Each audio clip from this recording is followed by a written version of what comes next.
Hello everyone, I'm JG and welcome back to Music Forever, where today we're reviewing Linkin Park's studio album, Living Things.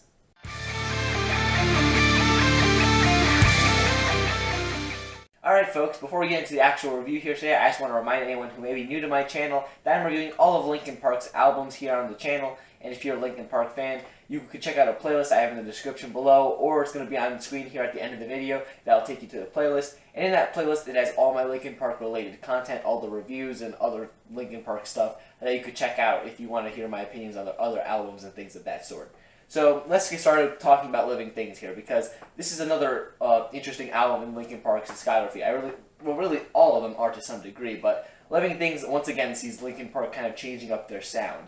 If you remember 1,000 Suns, that album was definitely Linkin Park at their most experimental, at their most weird, doing, just a whole bunch of different things on that project.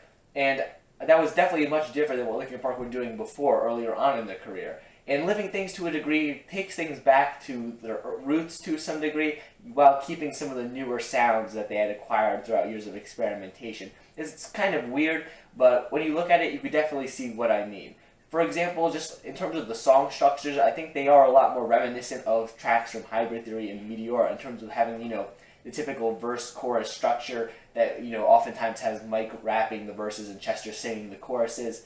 But at the same time, while the structures may be very similar to those on Hybrid Theory and Meteora, you do have a lot of those electronic influences that came to be really present on 1,000 Suns, and even to a degree Minutes to Midnight.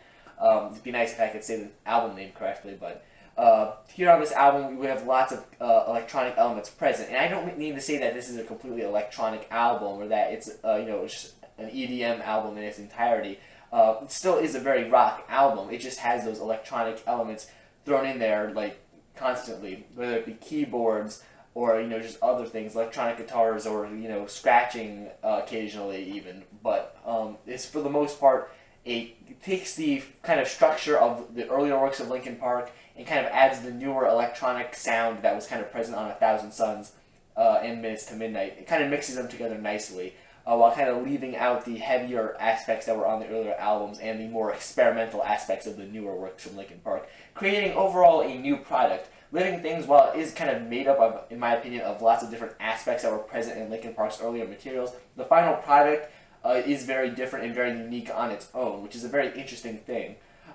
Just an example of this, take the opening track, for example, Lost in the Echo, which sees Mike rapping the verses and Chester singing the choruses, kind of like I mentioned earlier. It kind of feels like a typical sort of Linkin Park track that would have been on an album like Hybrid Theory, take for example, but it has those kind of electronic elements thrown in there in the instrumentals, and it's not quite as aggressive as maybe some of the tracks from those earlier albums are, while it's still maintaining some aggression and anger in the just overall sound of the album and the track itself. For those who weren't exactly a fan of Linkin Park's experimentation on their previous two albums, they may be happy to know that this album is a bit more straightforward in terms of just the overall structures of the songs, the concepts of the songs. Even the song lengths are just, very typical, very reminiscent of the Hybrid Theory and Meteora kind of era of this band. You also have some tracks that, were rather successful in terms of radio play. Take Burn It Down, for example, which I do remember vividly getting radio play. In fact, it was one of the songs that helped get me into this band, because back when this album was first released, I was just starting to get into music, and, this album just so happened to be out at that time, and as a result, it kind of helped me get into music to a degree.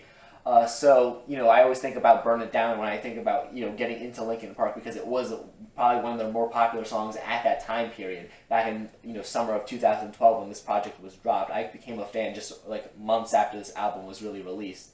And, it's a good song, Burn It Down. It's not one of my favorites from the album, but once again, it has more of a typical sort of song structure.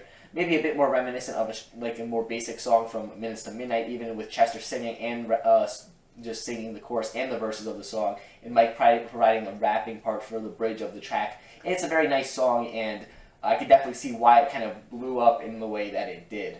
You also have tracks like In My Remains, which kind of feels like a sequel or follow-up to the track Leave Out All the Rest from their album Minutes to Midnight in terms of the concept of the track, yet this one definitely has a bit more energy to it than the original song did, and has a bit more electronic kind of based elements in there as well. You also have some other sort of haunting tracks like Castle of Glass, for example, which sees Chester and Mike kind of singing together in unison. And in terms of how much how the vocals are split here on this album, once again, kind of like 1,000 Suns, I feel like it's a more even split here on this album between Mike and Chester. And Mike also does sing and rap here on this album a significant amount. He does both nicely here as well, and it's nice that you get to see him rapping, singing, and then Chester singing and, you know, screaming as well. It's a nice combination.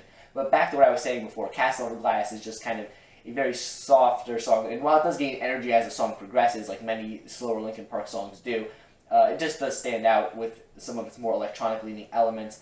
And then you also have tracks like I'll Be Gone, which just has really haunting lyrics as well. Probably my favorite song from this album, and it's just overall kind of, not exactly underrated, but one I don't hear talked about quite as much as I think it should. You also have the closing track, Powerless, and its the track preceding it, Tinfoil, which is the instrumental song for the album. And while every Linkin Park song has kind of had their own instrumental track, really, for the most part, this one here, it kind of stands out as being unique from the others in the fact that it's kind of like a direct predecessor to Powerless, because the instrumental is the same and it kind of nicely leads into Powerless. In that regard, I think it doesn't make Tinfoil one of the most standout Linkin Park instrumentals on its own, but, you know, when put into the context of the greater record as a whole, it definitely does make it something interesting and provide a nice intro to Powerless. Now, Powerless, the track itself, just, you know, a rather sad song in terms of the lyrics, I guess is the best way to put it, and, you know, just kind of hearing Linkin Park kind of talking about these more personal lyrical subject matters, kind of straying away from, you know, the more angry political, social topics that were kind of covered in the last few albums, kind of returning, I guess you could say, to the roots of what they were kind of talking about in the earlier albums, maybe with a lot less angst and a bit more maturity.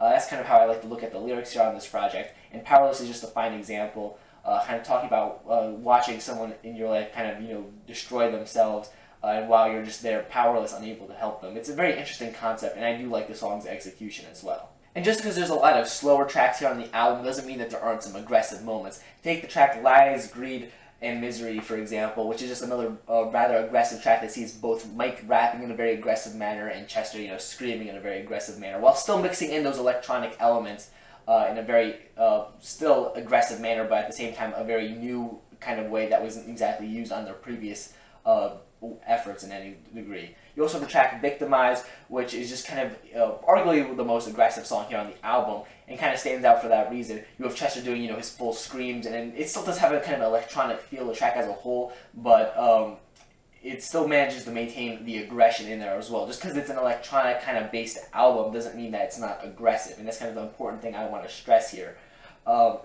And while I have kind of said throughout this review that the structure of this album is more typical for Linkin Park, it's a more typical structure, that's not entirely true for every single track. Take the track Until It Breaks, for example, which is definitely just a really interesting song in terms of its structure. We get to see Mike rapping at the beginning, kind of doing a flow that I don't think he's exactly used a ton before. We get to hear Chester singing, as well as Linkin Park, another one of their bandmates, I believe it was Brad Delson. I believe he was the one who was doing the vocals on the track. If I'm wrong about that, I'm just going to put it up on screen who it actually was from the band. And I apologize for that mistake, but I'm almost certain it was him who also provides vocals here on this track, which is just a very interesting thing because Linkin Park as a band, they're clearly no stranger to experimenting with vocals and who's doing what in terms of the vocals, considering they initially started with two vocalists and then, you know, Mike started doing singing and rapping. So having this addition here on this track is definitely not something that's super unexpected, but, you know, in the same way is new and refreshing, and it's definitely interesting. And, you know, just the overall structure of the song isn't super conventional. It's the only track here that I think kind of stands out for that reason. It's overall a rather interesting track as a result. Overall, I have to say that Living Things, like I said before, for the most part, think of this project kind of like the structure and the lyrical themes of the oldest albums from this band, Hybrid Theory, Meteor, but, you know, with the updated, more electronic-leaning sound and maturity that was present in their following two albums, Minutes to Midnight and 1,000 Suns. And it's a nice combination of the old and the new, and it makes an entirely new product as a result of that that's very enjoyable to listen to. Of course, if you're a Linkin Park fan who's like strictly into Linkin Park for the heaviness or things like that, maybe this isn't quite the project for you because it's not a particularly heavy album. Outside of the couple of tracks I mentioned, and Lost in the Echo, which also has some aggression in it, there's not too many super aggressive moments here on this album. Lots of tracks here tend to be slower, softer, sadder, or just kind of mid-tempo. Tracks like Burn It Down, for example, are kind of uplifting in their feel, for example, kind of like that track kind of feels, or tracks like even In My Remains, even though that kind of does have a bit of a sad lyrical feel to it. The actual instrumental kind of has an uplifting feel, which is kind of interesting. But overall, it's not the most aggressive Linkin Park project. The electronic elements are definitely there, but not overbearing. You definitely do get natural kind of instruments like guitars, drums, all that kind of stuff. You can still clearly hear in the mix here, which is very nice. And overall, it's a nice album from Linkin Park. I do like the maturity that they show here on their project, kind of updating their previous sort of sound, and once again, trying something new with their works, pretty much. Overall, I'd have to say it's a good Linkin Park album. Not one of my favorites, I would have to say, but it still is a really good project. So yeah, that's really everything I have to say about this project before I start rambling. So yeah, if you enjoyed the video, make sure you leave a like, subscribe to the channel, comment down below your thoughts on this project. How do you think it stands compared to Linkin Park's other albums? Follow me on all the social medias in the description. Check out the Linkin Park playlist I mentioned before. And stay golden, guys.